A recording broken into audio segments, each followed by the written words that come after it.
English medium higher secondary school play ground शांतिर बाजार south त्रिपुराय ब्रू सोशियो कल्चरल अर्गानाइजेशनेर उद्योगे जे 33rd state level Hojagiri festival 2025 से उपलक्षे आमादेर माझे एखाने मंचे उपस्थित आছেন एकटू आगे যিনি ওনার মূল্যবান বক্তব্য এবং ওনার ডিপার্টমেন্টের তরফ থেকে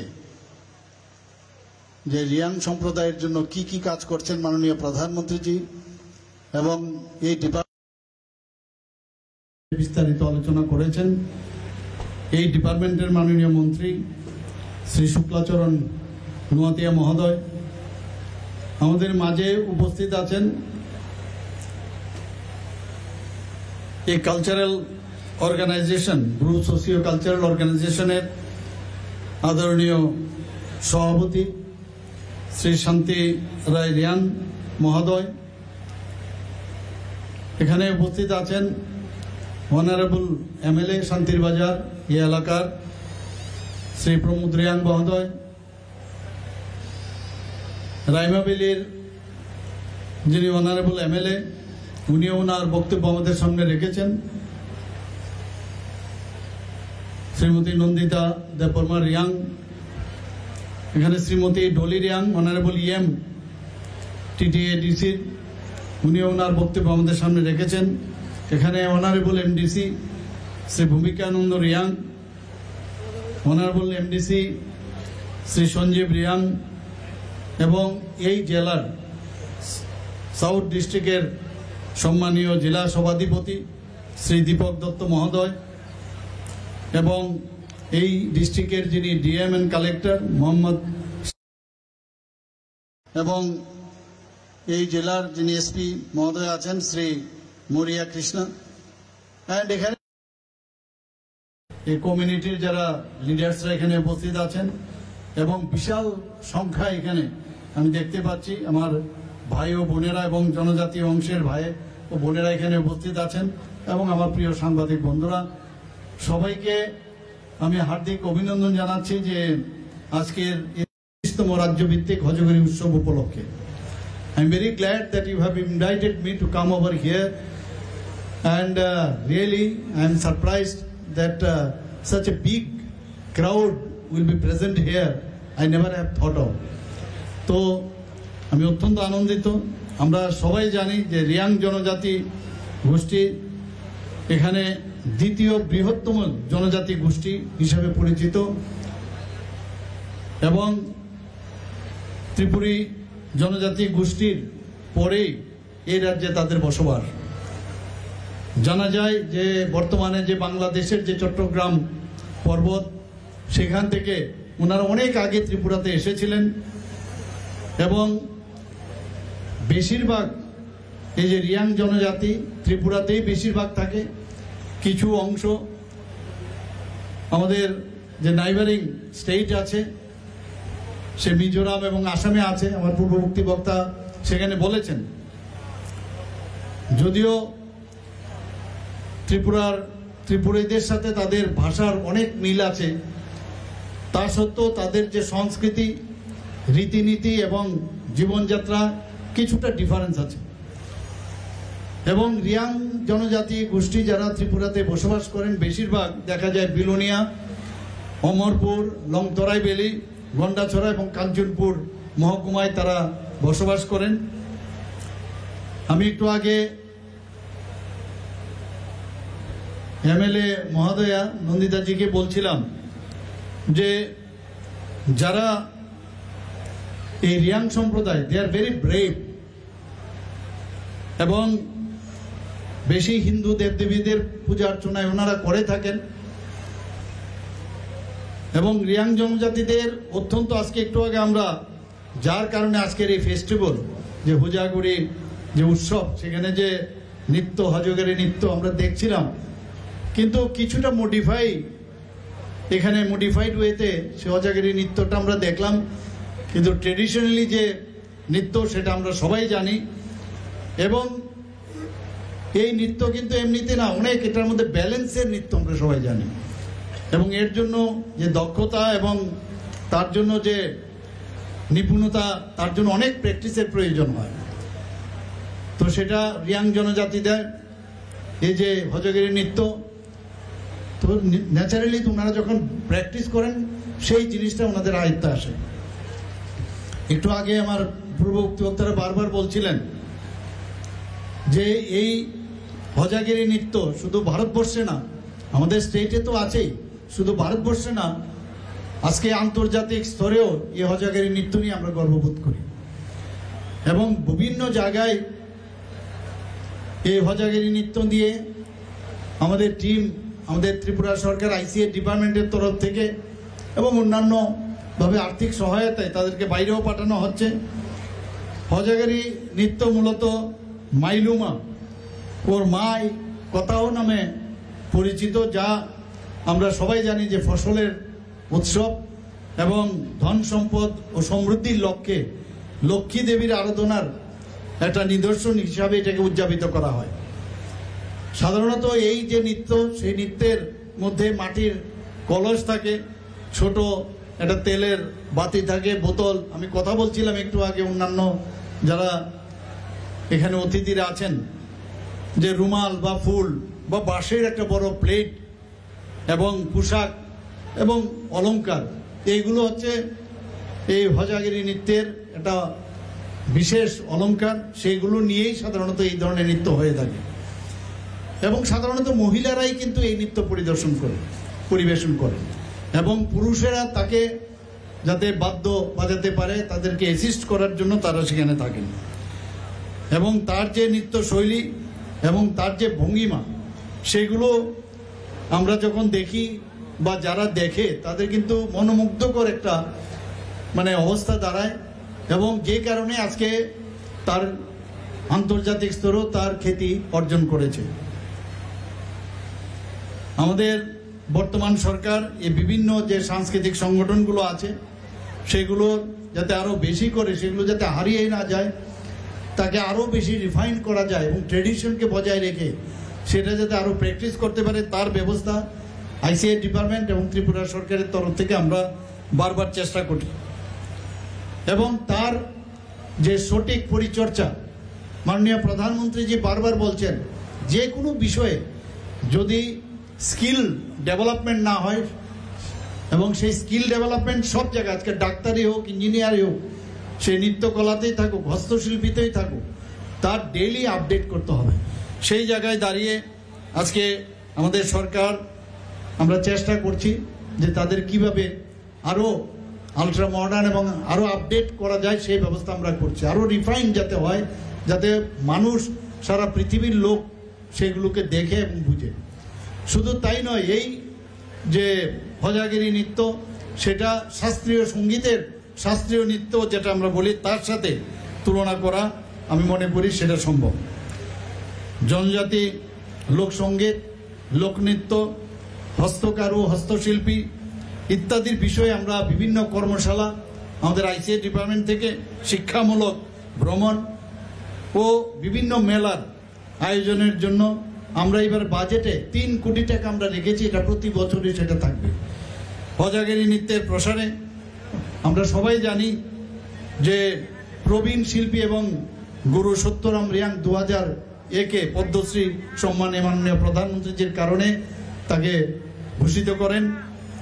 কিছুদিন আগে আপনারা জানেন যে আমরা ক্যাবিনেটে ডিসিশন নিলাম যে সংগ্রামা পূজা উপলক্ষে স্টেট রেস্ট্রিক্টেড হলিডে হিসেবে আমরা ঘোষণা করে দিয়েছি। আমরা মাননীয় প্রধানমন্ত্রীজি বারবার বলছেন যে জনজাতিদের, এর আগে আমরা কোনোদিন দেখিনি যে জনজাতিদের নিয়ে এত, তাদের যাতে উন্নয়ন হয়, লাস্ট মাইল অব্দি তাদেরকে এতদিন পর্যন্ত কেউ, কোনো সরকার এর আগে কিন্তু দেখেনি। কিন্তু মাননীয় প্রধানমন্ত্রী শ্রী নরেন্দ্র মোদীজি আসার পর আমরা কিন্তু সেটা দেখতে পাচ্ছি। এবং আপনারা সবাই জানেন যে আজকে ভারতের যিনি রাষ্ট্রপতিজি, অত্যন্ত একদম অজগায়ের একজন ব্যক্তি, সেই দ্রৌপদী মুর্মুজিকে রাষ্ট্রপতিজি বানিয়েছেন। আপনারা নিশ্চয়ই জানেন যে ত্রিপুরার রাজ পরিবারের একজন ব্যক্তি, আমাদের শ্রী জিষ্ণু দেববর্মা মহোদয়, ত্রিপুরার থেকে একটা ছোট রাজ্য থেকে একটা বড় রাজ্য তেলেঙ্গানার গভর্নর বানিয়েছেন। এর থেকে বড় গৌরবের বিষয় আর কি থাকতে পারে। আমরা এই সরকার আমরা চাইছি যে জনজাতিদের যাতে আর্থসামাজিক উন্নয়ন হয়, বিভিন্ন স্কিম আমরা যেমন রাজ্য সরকারও করছি, আমাদের যে সেন্ট্রাল গভর্নমেন্টও বিভিন্ন স্কিম তার কিছুটা আমাদের মাননীয় মন্ত্রী এখানে বলার চেষ্টা করেছেন। আপনারা সবাই জানেন যে মহারাজাদের সম্মান আমাদের সরকার আসার পর একমাত্র আমাদের সরকার সেটা দিচ্ছে, আগে কিন্তু সেভাবে সম্মান দেওয়া হয়নি। আমরা জানি যখন দ্বিতীয় বিশ্বযুদ্ধ হয় তার শেষ দিকে যে ওয়ান অফ দ্য ওল্ডেস্ট যে এয়ারপোর্ট সেটা মহারাজা বীর বিক্রম কিশোর মাণিক্য বাহাদুর উনার সময়ে এই সিঙ্গারবিলে এয়ারপোর্ট হয়েছিল। আমাদের সরকার আসার পর 35 বছরের আমরা দেখেছি, এর আগেও 5 বছর, এর আগেও কংগ্রেস সরকার, এই কমিউনিস্টদের সরকার আমরা দেখেছি, কিন্তু আমাদের সরকার কমিটমেন্ট ছিল, সেই কমিটমেন্ট অনুযায়ী মাননীয় প্রধানমন্ত্রী যে নিজে এসেছেন, এসে উনার নামে উৎসর্গ করেছেন যে মহারাজা বীর বিক্রম এয়ারপোর্ট হিসাবে সে আগরতলা এয়ারপোর্ট, সিঙ্গারবিল এয়ারপোর্ট ছিল, আগরতলা এয়ারপোর্ট হলো, সেটাকে এখন মহারাজা বীর বিক্রম নামে সেটা উৎসর্গ করা হয়েছে। এবং সেখানে একটা পূর্ণ বয়ব যে মূর্তি সেখানে স্থাপন করেছেন। আপনারা শুনে নিশ্চয়ই, এর আগেও আপনারা শুনেছেন, আমি একদম যখন ছোট তখনই আমি দেখেছি আগরতলা যে কামানচমনির পাশে একটা ছোট আইল্যান্ড ছিল, সেটার মধ্যে জিরো মাইল হিসাবে ছিল। সেখান থেকে শুরু হতো যে ধর্মনগর কত মাইল, তখন মাইল হিসাবে বলতো, কিলোমিটার বলতো না। আজকে উদয়পুর কত মাইল, শান্তির বাজার কত, সেখান থেকে শুরু হতো। সেটা আস্তে আস্তে আমার চোখের সামনে দেখলাম নিচে সে মাইল ফলক মাটির নিচে চলে গিয়েছিল। এবং সেই যে আইল্যান্ড তার কিন্তু নামগোত্রহীন। আমি যখন মুখ্যমন্ত্রী হলাম সেটাকে মহারাজা বীর বিক্রমের মূর্তি সেখানে স্থাপন করলাম এবং 0 মাইল ফলককে সেখানে উঠিয়ে সেটাকে আবার নতুনভাবে সেখানে প্রতিষ্ঠিত করলাম। আমরা মহারাজার জন্মদিন তো ছুটি ঘোষণা করেছি, তাছাড়া গড়িয়া পূজার জন্য আগে একদিন ছুটি দেওয়া হতো যাতে আরো বেশি করে তারা আরো সেই উপভোগ করতে পারে সেই পূজা, তার জন্য 2 দিন আমরা সেটাকে ঘোষণা দিয়েছি। রাজ্যের জনজাতি অধ্যুষিত যে 12টি ব্লককে অ্যাসপিরেশনাল ব্লক হিসাবে ঘোষণা দেওয়া হয়েছে, আপনারা সবাই জানেন।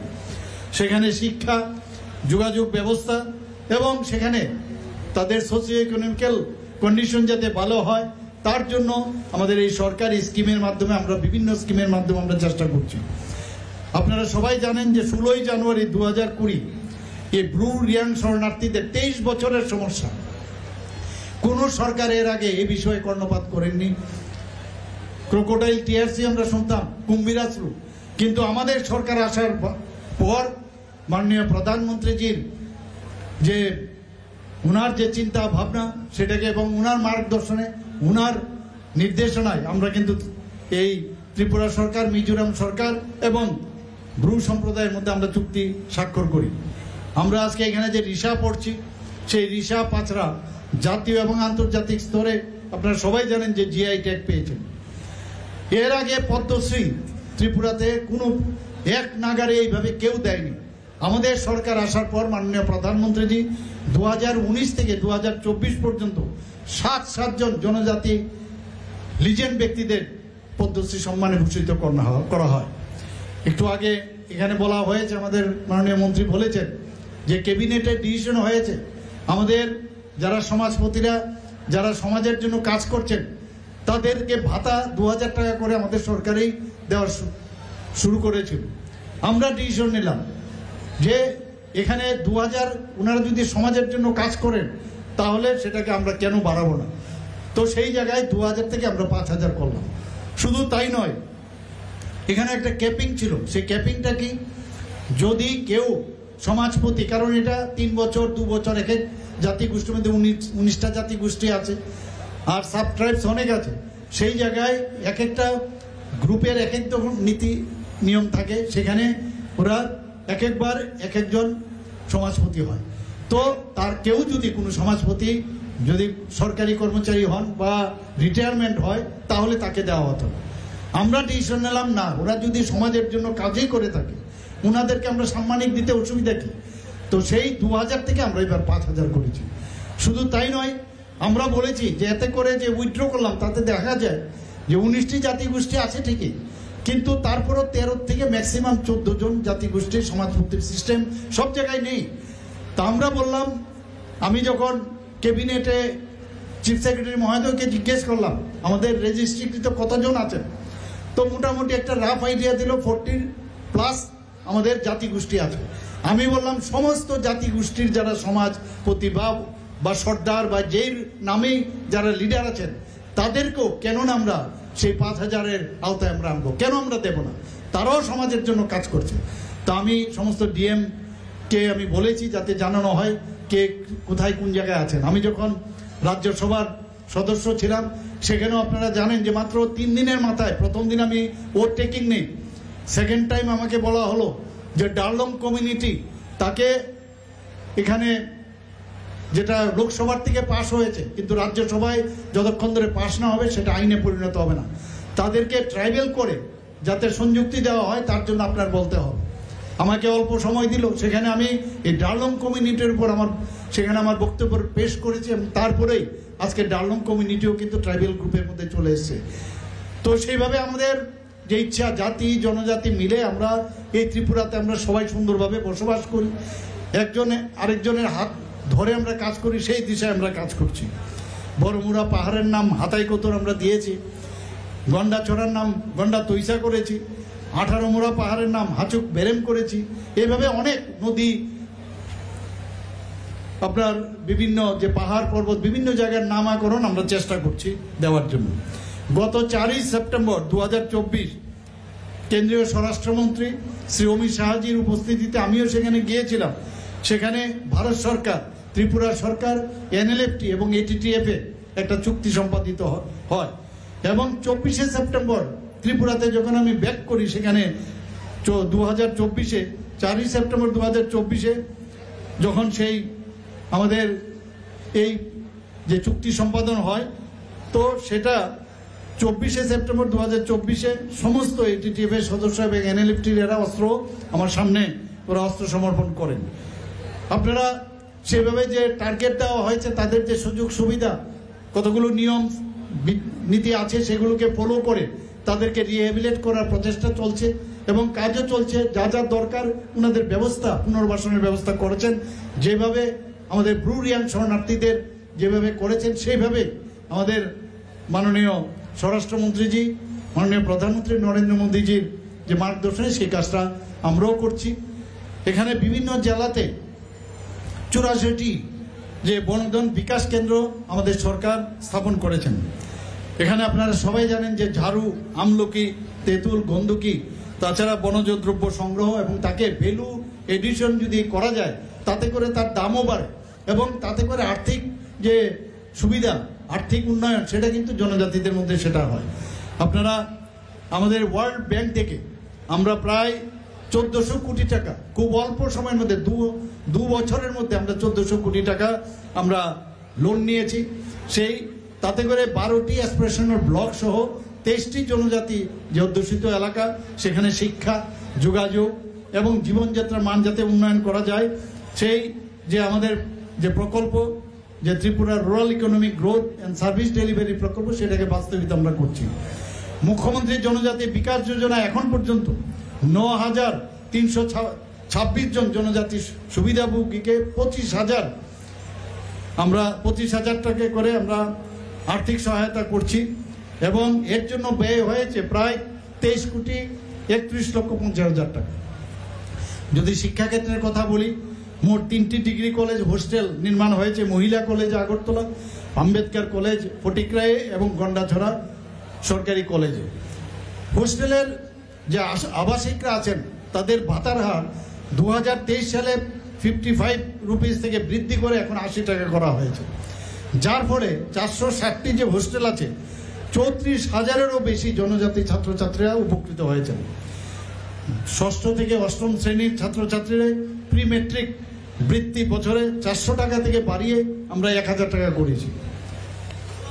যারা উপযুক্ত ছাত্রছাত্রীরা আছেন, যারা ট্রাইবেল জনজাতি গোষ্ঠী, তাদের বিনামূল্যে পাঠ্য বই এবং তাদের মেধা পুরস্কার এবং মূল বিষয়ের উপর কোচিং দেওয়ার ব্যবস্থা এই সরকার করছে। যারা উচ্চ শিক্ষায় যারা যাচ্ছেন তাদের জন্য এককালীন আমরা আর্থিক সহায়তা আমরা প্রদান করছি। সরকার পরিচালিত যতগুলো জনজাতি হোস্টেলগুলো আছে সেখানে স্মার্ট ক্লাসরুম চালু করার প্রয়াস রয়েছে। আপনারা সবাই জানেন যে জনজাতি কল্যাণ দপ্তর 6ষ্ঠ থেকে 10ম শ্রেণী পর্যন্ত একটি আবাসিক বিদ্যালয় স্থাপন করেছেন। আমবাসা, কাঞ্চনপুর, করবুক 3য় শ্রেণী থেকে 6ষ্ঠ শ্রেণী পর্যন্ত 3টি আশ্রম স্কুল স্থাপন করেছে। এতে করে এই বিদ্যালয়গুলোতে মোট 1008 জন শিক্ষার্থী পাঠরত রয়েছে। 29টি নতুন হোস্টেল নির্মিত হয়েছে এবং তাতে করে 44টি জনজাতি বিদ্যালয় নির্মাণ করা হয়েছে। কিছুদিন আগে ট্রাইবাল ওয়েলফেয়ার মিনিস্টার আমাকে বারবার বলছিলেন যে বিভিন্ন হোস্টেলে ওয়ার্ডেন নেই। আমি বললাম, যা জনজাতিদের জন্য যা যা করার তুমি করো। সেখানে আমাদের ক্যাবিনেটে আমরা ডিসিশন নিয়ে 170 জন হোস্টেল ওয়ার্ডেনকে আউটসোর্সিং ভিত্তিতে সেখানে তাদের নিয়োগ প্রক্রিয়া শুরু হয়ে গেছে। আপনারা সবাই জানেন যে একলব্য মডেল রেসিডেন্সিয়াল স্কুল মাননীয় প্রধানমন্ত্রীজি বারবার বলছেন যে আমাদের এই যে একলব্য রেসিডেন্সিয়াল স্কুল সেগুলো কেন আমরা বিভিন্ন জনজাতি এলাকায় আমরা করবো না। 21টি অলরেডি জনজাতি এলাকায় একলব্য মডেল আবাসিক বিদ্যালয়ের সেটার অনুমোদন দিয়েছে। বর্তমানে 12টি চালু রয়েছে এবং তাতে করে 2475 জন ছাত্র ছাত্রী সেখানে পড়াশোনা করছেন। 6টি এখনো অলরেডি আন্ডার কনস্ট্রাকশন এবং সেগুলো 2026-এর মধ্যে শেষ হবে। বাকি যে 4টি আছে সেটা আগামী 2 বছরের মধ্যে সম্পন্ন হবে। আমাদের এই যে 21টি একলব্য যে আবাসিক বিদ্যালয় যখন পুরোপুরি সেটা স্টার্ট হবে তাতে করে প্রায় 10,380 জন জনজাতি সম্প্রদায়ের যারা শিক্ষার্থীরা আছেন তাদের সেখানে সুযোগ সুবিধা হবে, তাদের সার্বিক উন্নয়ন সেখানে সেই উন্নয়ন হবে, তাদের জ্ঞান বৃদ্ধি হবে, তাতে করে তাদের ক্ষমতায়নও সেখানে বৃদ্ধি হবে। ক্রীড়া আজকে যদি আমরা ক্রীড়া ও আমরা সংস্কৃতির কথা বলি, সেখানেও আমাদের যে সরকার আমাদের ইউথ অ্যান্ড স্পোর্টস ডিপার্টমেন্ট 2টি সিনথেটিক ফুটবল টার্ফ নির্মিত হয়েছে। অলরেডি আরেকটা নির্মাণের জন্য কাজ শুরু হয়েছে। আমরা জানি জনজাতি গোষ্ঠী এরিয়ার মধ্যে অনেক জায়গার মধ্যে আমরা সারা ত্রিপুরাতেই যে ড্রাগ ফ্রি স্টেট আমরা চেষ্টা করছি যাতে কি করে এখান থেকে আমাদের ত্রিপুরাকে এক ত্রিপুরা শ্রেষ্ঠ ত্রিপুরা এবং আমরা নেশামুক্ত ত্রিপুরা তৈরি করব। তো তার জন্য ফুটবল ইজ গেম, ড্রাগস আর শেম, এই স্লোগান দিয়ে জনজাতি হোস্টেল বিভিন্ন ফুটবল প্রতিযোগিতার ব্যবস্থা আমরা করছি যাতে করে তার অ্যাওয়ারনেস এবং তার কুফল যাতে সম্পর্কে মানুষ তাদের যে অ্যাওয়ারনেস করা যায় সেই ব্যবস্থা আমরা করছি। জনজাতি গৌরব দিবসে 2023 সালের নভেম্বর মাসে জনজাতি উন্নয়ন মিশন সেটা চালু করা হয়। সেখানেও শিক্ষা, স্বাস্থ্য, স্যানিটেশন, পানীয় জল এবং সেখানে আর্থসামাজিক ও জীবিকা যে বিষয় সেগুলো মেইন আমাদের টার্গেট। এবং মুখ্যমন্ত্রীর জনজাতি উন্নয়ন মিশনে 50টি হোস্টেলে যাতে সৌর বিদ্যুৎ ব্যবস্থা করা যায় তার জন্য এবং জল পরিশোধনের ব্যবস্থার জন্য প্রায় 19 কোটি টাকা অলরেডি বরাদ্দ করা হয়েছে। আমরা এর মধ্যে 500টি বৈদ্যুতিক অটো রিক্সা যারা বেকার জনজাতি যুবক আছেন তাদের মধ্যে বিতরণের ব্যবস্থা করার জন্য আমরা পরিকল্পনা রয়েছে। ঝুম চাষ সহায়তা প্রকল্প একটা প্রকল্প, সেখানে প্রতি পরিবারকে 2040 টাকা দেওয়া হচ্ছে যাতে করে তারা বীজ এবং শ্রম ও চাষের জন্য তারা সেই পয়সাটা তাদের কাজে আসে। 4179টি পরিবার এতে করে উপকৃত হবে।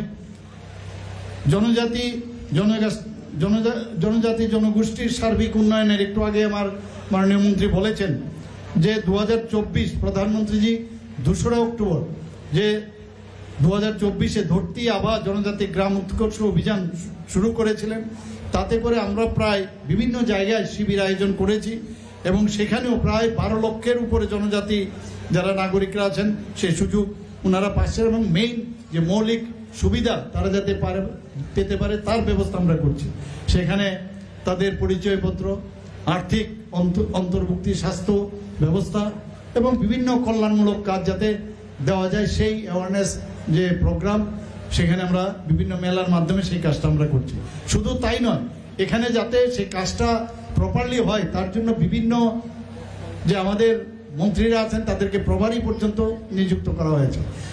বন্ধুগণ, আপনাদের অবগতির জন্য জানাচ্ছি যে 2005 সালে সেটাকে উইথড্র করা হয়েছিল, যে জনজাতিদের যে বিভিন্ন স্কিম আমাদের রাজ্যের এবং আমাদের সেন্ট্রালের স্কিম হয়, সেইগুলো ওখানে সাব ডিভিশনাল যে অফিসার ছিল তারা শুধু একমাত্র এই স্কিমগুলো তারা দেখবে জনজাতি গোষ্ঠী, সেটা উঠিয়ে দেওয়া হয়েছে। কিছুদিন আগে এই ক্যাবিনেটে এই মাসেই আমরা সেটা ডিসিশন নিয়েছি, গত মাসে সেটা পুজোর আগে আমরা ডিসিশন নিয়েছি যে একজন টিসিএ লেভেলে একজন অফিসার সাব ডিভিশনাল লেভেলে এবং ডিস্ট্রিক্ট লেভেলে শুধুমাত্র জনজাতিদের যে বিভিন্ন স্কিম তার কাজই হচ্ছে সেগুলো যেন দেখে, তার ঘোষণা আমরা দিয়েছি। রাবার চাষের এলাকা 30,000 হেক্টর ছিল, সেখান থেকে আমরা বাড়িয়ে 69,000 হেক্টরে আমরা উন্নতি করেছি। 2021 থেকে 2025 এই যে সময়কাল, এর মধ্যে প্রায় 58,000-এরও বেশি ভোক্তা সহায়তা পেয়েছে। 50টি স্মোক হাউস এবং 25টি রাবার প্রক্রিয়াকরণ কেন্দ্র আমরা স্থাপন করেছি। এবারের বাজেটে আপনারা সবাই জানেন যে যারা জনজাতি ছেলে মেয়েরা আছেন তারা বিভিন্ন কম্পিটিটিভ এক্সাম তারা দিতে হয়, তো বিভিন্ন competitive exam, civil service, Tripura civil service, IFS, বিভিন্ন তাদের যাতে প্রপারলি কোচিং দেওয়ার জন্য একটা সুপার 100 স্কিম আমরা চালু করেছি এবারের বাজেটে। 3টি 100 শয্যা বিশিষ্ট একটি ST হোস্টেল স্থাপন করা হবে, 3টি 100 শয্যা বিশিষ্ট ST হোস্টেল স্থাপন করা হবে। এইবার বাজেটে আমরা ডিসিশন নিয়েছি 50 শয্যা বিশিষ্ট 60টি নতুন হোস্টেল স্থাপন করা হবে। আমার এই কথাগুলো আপনাদের সামনে, যেহেতু আপনারা আজকের এই ধরনের একটা প্রোগ্রাম আপনারা রেখেছেন, আমার মনে হলো এর থেকে ভালো জায়গা আর কিছু হবে না। এগুলো আমাদের বলা এবং এগুলো আপনারা ভাববেন ত্রিপুরা সরকার এবং মাননীয় প্রধানমন্ত্রীজি যেভাবে কেন্দ্রে চালাচ্ছেন জনজাতিদের জন্য, আমরা যেভাবে চিন্তা করছি তার বলার জন্যই আমি এই কথাগুলো আমি বললাম। আমি আশা করি এই যে দুদিনের যে এই আপনাদের হজাগিরি ফেস্টিভ্যাল 33তম, সেটা সার্থক হোক এবং ভালোভাবে কাটুক। সবাইকে আমি বিজয়ার শুভেচ্ছা জানিয়ে, আমি লক্ষ্মী পূজার শুভেচ্ছা জানিয়ে এবং আপনাদের এখানে আমাকে নিমন্ত্রণ করার জন্য আপনাদের ধন্যবাদ জানিয়ে আমি আমার কথা বলা শেষ করছি। নমস্কার, হামবাই। ধন্যবাদ মাননীয় মুখ্যমন্ত্রী মহোদয়কে।